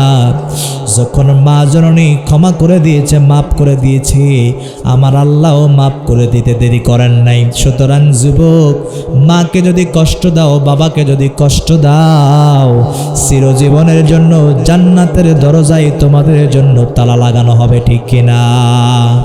জিন্দগিতে সফলতার দরজা বন্ধ হয়ে যাবে। যুবক, চাকরি করবা, চাকরিতে সফলতা আসবে না। ব্যবসা করবা, ব্যবসায় সফলতা আসবে না। ব্যক্তি জীবনে সফলতা আসবে না, পারিবারিক জীবনে সফলতা আসবে না। আল্লাহর কসম, সব জীবনে যদি সফল হতে চাও, মা বাবার দোয়ার বিকল্প কোনো রাস্তা হতে পারে না, ঠিক কিনা? সেই মা বাবাকে কারা কারা ভালোবাসতে চান একটু দু হাত তুলে দেখান তো। কারা কারা মাকে ভালোবাসেন, বাবাকে ভালোবাসেন? লিল্লাহে তাকবীর, নারায়ে তাকবীর। সেই মা হয়তো অনেকের অন্ধকার কবরে ঘুমায়, সেই বাবা হয়তো অন্ধকার কবরে অনেকেরই ঘুমায়। আলহামদুলিল্লাহি রাব্বিল আলামিন والعاقبة للمتقين والصلاة والسلام على سيد الأشرف الأنبياء والمرسلين ربنا آتنا في الدنيا حسنة وفي الآخرة حسنة وقنا عذاب النار ربنا ظلمنا أنفسنا وإن لم تغفر لنا وترحمنا لنكونن من الخاسرين رب ارحمهما كما ربياني صغيرا وقل رب ارحمهما كما ربياني صغيرا اللهم اغفر لي ولوالداتنا وركوعنا وسجودنا وطبيبنا وطبيب قلوبنا وروزات المدينة اللهم بارك عليها اللهم سلم عليها اللهم تسلم عليها اللهم بارك وسلم تسليما كثيرا ومولا পাপের বোঝা মাথায় নিয়া আমি গুনাহগার আল্লাহ তোমার বান্দা বান্দীদের সাথে করে নিয়ে দুইখানা হাত উত্তোলন করে দিয়েছি। আল্লাহ যারা আমিন আমিন করছেন মাওলা মেহেরবানি করে আমাদের জিন্দেগির বিগত জীবনের তামামগুলো মাফ করে দাও। আল্লাহ আমাদের জিন্দেগি শিরকের গুনাহ বেদাতের গুনাহ জাহিরি বাতিনের ছোট বড় আল্লাহ সগীরা কবিরা যত ধরনের অন্যায় অপরাধ করেছি মাওলা রাতের অন্ধকারে নিভৃতে একা একা কত গুনার কাজে লিপ্ত হয়েছে দুনিয়ার কেউ জানে না তুমি ছাড়া। আল্লাহ যারা দুখানা হাত তুলে আমিন আমিন করছেন মাওলা তাদের সকলের হাতগুলো কবুল করে নিয়া জিন্দেগির সব গুনাহগুলো মাফ করে দাও। আয় আল্লাহ এই গভীর রজনীতে সর্বপ্রথম আমাদের জনম দুঃখিনী মার কথা মনে পড়ে যায়, আমাদের জনম দুঃখিনী বাবার কথা মনে পড়ে যায়। আমাদের মা আল্লাহ প্রসব বেদনা সহ্য করতে পারে নাই। মা যখন রাত্রিবেলা ঘুমায় গেছে আরামের ঘুম ঘুমায় গেছে, রাত্রিবেলা আমরা যখন মায়ের গর্ভে ছিলাম 7 মাসের সন্তান 8 মাসের সন্তান মাকে লাথি দিয়েছি, মারে ঘুষি দিয়েছি, মা আর ঘুমাতে পারে নাই। পেটের ব্যথা পেটের যন্ত্রণা আমাদের মা সহ্য করতে পারে না। সারাটা রাত পর্যন্ত দেয়ালের সঙ্গে পিঠটা লাগায় দিয়ে আমার মা অঝর নয়নে চোখের পানিগুলো ছেড়ে কেঁদেছে, আল্লাহর কাছে দোয়া করেছে, বলেছে আল্লাহ আমি বাঁচবো কি বাঁচবো না জানি না, আমার হায়াতের বিনিময় হলেও আমার সন্তানের হায়াত তুমি বাড়ায়া দাও। আল্লাহ জানি না কার মা নাই, অন্ধকার কবরে যাত্রী হয়ে গেছে, আল্লাহ মেহেরবানি করে জনম দুঃখিনী মার কবরখানা জান্নাতের টুকরা বানায়া দাও। আল্লাহ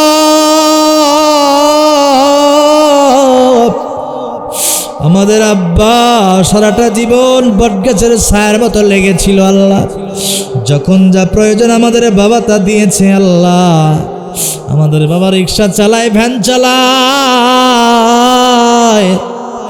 দিন মজুরের কাজ করে, এরপরে পরীক্ষার ফিসগুলো জুগিয়েছেন। আল্লাহ আল্লাহ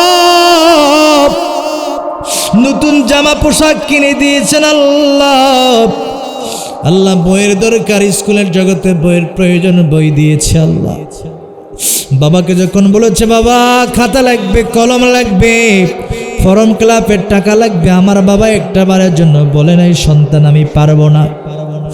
আল্লাহ হাজারো কষ্ট যন্ত্রণা বুকে চিকবে রেখে আমার বাবা রিক্সা চালায়া ভ্যান চালায়া দিন মজুরে কাজ করে আল্লাহ কষ্ট করে টাকাগুলো জোগাড় করে দিয়ে আমারে মানুষের মতো মানুষ বানাইলো।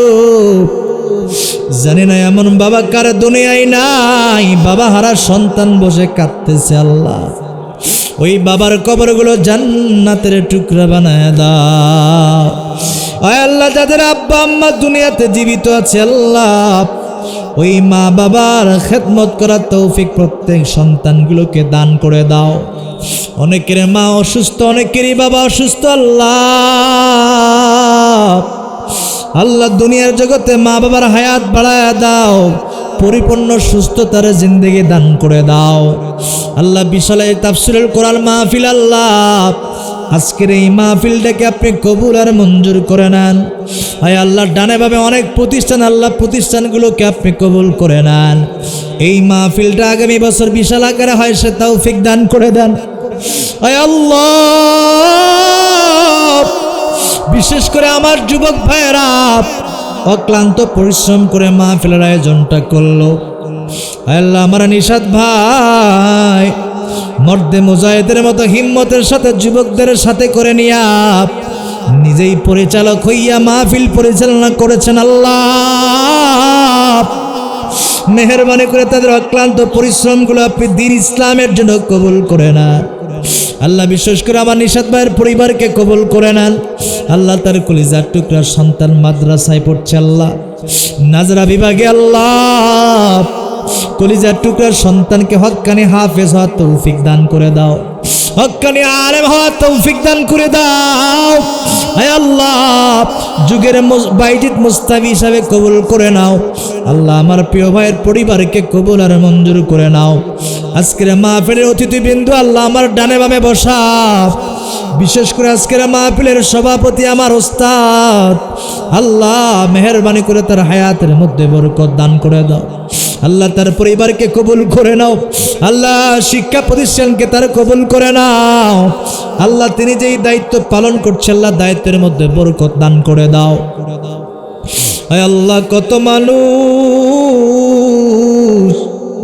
বুক ভরা ব্যথা নিয়ে আশা নিয়ে ছাগল দিল, মুরগি দিল, গরু দিল আল্লাহ, টাকা দিল, পয়সা দিল, মেধা দিল, বুদ্ধি দিল। যারা যেইভাবে মাহফিলটাকে সহযোগিতা করেছে আল্লাহ, মেহেরবানি করে রব্বুল আলামিন সকলের দানগুলো কবুল করে নাও আল্লাহ। যারা যেই নিয়তে দান করেছে বিশেষ করে আল্লাহ, অনেকেই দান করেছেন সন্তান নাই, নিঃস্ব আল্লাহ পরিবার আল্লাহ। যার সন্তান নাই সে জানে একটা সন্তানের কত প্রয়োজন। তুমি যে সন্তান দাও নাই আল্লাহ, তোমার পক্ষ থেকে পরীক্ষা। যারা ধৈর্য সহকারে নিয়ে আল্লাহ এখনো বসে বসে কাঁদে, তোমার দরবারে হাত বাড়ায় দেয় আল্লাহ, মেহেরবানি করে আমার মা বোনদের হাতগুলোরে কবুল করো, হৃদয়ের কথাগুলো কবুল করে নাও, ব্যথাগুলোরে কবুল করে নাও আল্লাহ। তাদের ওরসে এমন একটা সন্তান দান করে দাও যেই সন্তান নেককার পরহেজগার মুত্তাকি হয়ে যায় আল্লাহ। অনেকে অসুস্থ আছেন, দোয়া চেয়েছেন আল্লাহ। যারা অসুস্থ অবস্থায় কাতরাচ্ছেন আল্লাহ, তাদেরকে সুস্থতার জিন্দেগি দান করে দাও আয় আল্লাহ। রব্বুল আলামিন ওই পরিবারের সুখ সমৃদ্ধ দান করে দাও আয় আল্লাহ। হায়াতের মধ্যে বরকত দান করে দাও আল্লাহ। এছাড়া অনেক ভাই দোয়া চেয়েছেন, অনেক বোন দোয়া চেয়েছেন আল্লাহ, বিয়ে শাদী হয় না। রব্বুল আলামিন তুমি তো নিজেই বলেছো আল্লাহ, বৈবাহিক জীবনে যারা আবদ্ধ হলো আমি আল্লাহ তাদের পরিবারে বরকত দান করে দিব আয় আল্লাহ। এমন যুবক ভাইরা, এমন বোনেরা যারা দোয়া চেয়েছেন আল্লাহ বিয়ের জন্য, আমি হৃদয় খুলে প্রাণ করে দোয়া করে দিলাম আল্লাহ, তাদের বিয়ের ব্যবস্থা আপনি করে দেন আল্লাহ। বিয়ের ব্যবস্থার জন্য সামনে যত বাধা আছে আল্লাহ, সব বাধা আপনি দূরীভূত করে দেন। এমন একটা আল্লাহ পাত্রী ব্যবস্থা করে দেন আল্লাহ, যেই পাত্রে নেককার হয়ে যায় যেই পাত্রী ফাতেমার মতো হয়ে যায়, খাদিজার মতো হয়ে যায়। আল্লাহ যেই ফ্যামিলিতে আল্লাহ একটা বৌমা আসলে ফ্যামিলিটা আলোকিত হবে, এমন একটা স্ত্রী ব্যবস্থা করে দেন। আল্লাহ যেই বন্ধু চেয়েছেন আল্লাহ তাকে এমন একটা পাত্র জুগায় দেন যেই পাত্র আলীর আদর্শ গ্রহণ করেছে। আল্লাহ যেই পাত্র আল্লাহ সাইয়েদনা উমরের আদর্শ গ্রহণ করেছে, হযরতে আবু বকর সিদ্দিক রাদিয়াল্লাহু তাআলার আদর্শ গ্রহণ করেছে, বিশ্ব নবীর আদর্শ গ্রহণ করেছে। আল্লাহ এমন একটা পাত্র আল্লাহ তাকে মিলায় দাও। আয় রব্বুল আলামিন, যারা যেই উদ্দেশ্যে দোয়া চেয়েছেন আল্লাহ মেহেরবানি করে সকলের উদ্দেশ্য খানা কবুল করে নাও। বিশেষ করে আমার ছোট্ট ভাই, আমার এলাকার ভাই, আমার স্নেহের ভাই হাফেজে কোরআন আল্লাহ মাসুম বিল্লাহ, আল্লাহ আমার ছোট্ট ভাইকে কবুল করে নাও। তিনি যেই মাদ্রাসায় খেদমতে আছে আল্লাহ মাদ্রাসাখানাকে কবুল করে নাও। আয় আল্লাহ, তিনি যে পরিবার থেকে হাফেজে কোরআন হয়েছে আল্লাহ, মা বাবার অক্লান্ত পরিশ্রমে আল্লাহ সেই মা বাবারে তুমি কবুল করে নাও। আল্লাহ তার একটা মাত্র সন্তান মেয়ে, আল্লাহ সেই সন্তানখানাকেও কবুল করে নাও। পারিবারিক জীবনের সুখ সমৃদ্ধ দান করে দাও। আয় আল্লাহ, বিশেষ করে আমার সামনে কত যুবক, কত বৃদ্ধ বাবাজিরা দুইখানা হাত তুলে চোখের পানিগুলো ছেড়ে আমিন আমিন করছে। আল্লাহ আয় আল্লাহ, জানি না কারা কর্নিতে দুইখানা হাত বাড়ায় দিল, মেহেরবানি করে প্রত্যেকের দিলের নেক মাকসাদ গুলোকে আপনি কবুল করে নেন। আল্লাহ পর্দার আড়াল থেকে আমার মা, আমার বোনেরা, জানি না তারা কোন উদ্দেশ্যে হাত বাড়ায় দিল, এত গভীর রজনীতে আল্লাহ আলোচনা করলাম, একটা মানুষ উঠা বসা করে নাই ঘুমাউলা। যেই মায়েরা রব্বুল আলামিন পর্দার আড়াল থেকে ওপার থেকে হাত উঠাইছেন আল্লাহ, যাদের সন্তান নাই সন্তান দিয়া দাও, যারা অসুস্থ আছে আল্লাহ সুস্থ বানায়া দাও। আবার জানি না কারা কোন নিয়তে দুইখানা হাত বাড়ায় দিল, হৃদয়ের প্রত্যেক নেক মাকসাদ গুলোকে কবুল করে নাও, হৃদয়ের জায়েজ তামান্নাগুলো পূর্ণ করে দাও।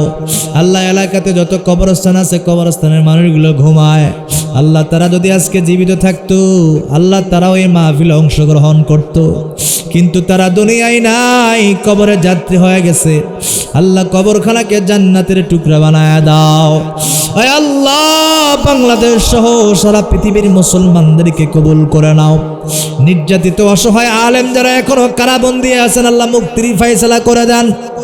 আয় আল্লাহ, কালামার পতাকা বকবক করে উত্তীর্ণ করে দেন। বাংলাদেশ সহ সারা পৃথিবীতে রব্বুল আলামিন বিজয়ের মালা আলেমদের গলায় পড়ায়া দেন। আয় আল্লাহ, আমাদের মধ্য থেকে অনেকেরই আত্মীয় স্বজন বিদায় নিয়ে চলে গেছে, কারো আব্বা আম্মা, কারো দাদা দাদি, কারো ফুফা ফুফি, কারা খালু খালু, আল্লাহ কারো দাদা দাদি, আল্লাহ কত আত্মীয় স্বজন কবরে ঘুমায়। বাবা আদম থেকে শুরু করে নিয়ে আজ পর্যন্ত যত মুমিন মুমিনাত মুসলিমিন মুসলিমাত অন্ধকার কবরে যাত্রী হয়ে গেছে আল্লাহ, সকলের কবরগুলো জান্নাতের টুকরা বানায় দাও। আয় আল্লাহ, যারা মাইক সিস্টেমের ব্যবস্থা করলো, সাউন্ড সিস্টেমের ব্যবস্থা করলো, যারা ডেকোরেশনের ব্যবস্থা করলো, আল্লাহ ক্লান্ত পরিশ্রম করে মালিক আল্লাহ তাদের ব্যবসার মধ্যে বরকত দান করে দাও। আখিরি ফরিয়াদ মাওলা, আমরা যেদিন দুনিয়া ছাড়ব অন্ধকার কবরে যাত্রী হয়ে যাব, মালাকুল মউত আজরাইল মরণের সে চিঠি নিয়ে আমাদের কাছে হাজিরা দিবে। এক সেকেন্ডও সামনেও যাবে না, পিছনেও আসবে না। মালাকুল মউত যখন আজরাইল আমাদের জানের মধ্যে মারবে, থাবা জানটাকে হরণ করবার জন্য পবিত্র কালেমা তৈবা সকলের জবানে জারি করে দিও, লা ইলাহা ইল্লাল্লাহু মুহাম্মাদুর রাসূলুল্লাহ সাল্লাল্লাহু আলাইহি ওয়াসাল্লাম। সবাই বসেন।